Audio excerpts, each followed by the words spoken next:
Welcome to Samba Samba. Enjoy the video. Open your image in an editor and import your text file or paste content directly so you can work non-destructively.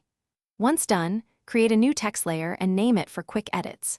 Make sure to set font, size, and color now so spacing stays predictable.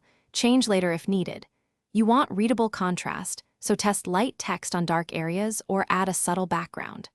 Lock the original layer to avoid accidental moves while you position the words.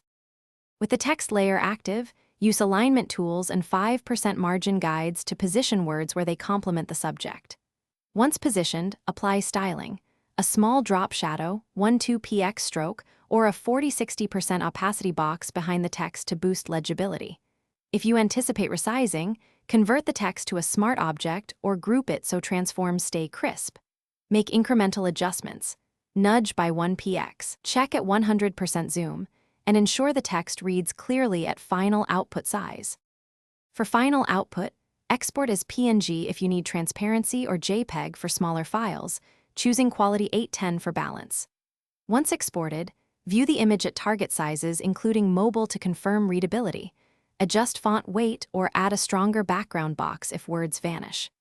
If you see blurring after scaling, reopen the smart object, re-render at correct resolution, or rasterize, then apply a subtle sharpen. One troubleshooting tip. If text shifts, undo to the locked original layer and repeat positioning with. Thanks for watching. Consider subscribing if we helped you.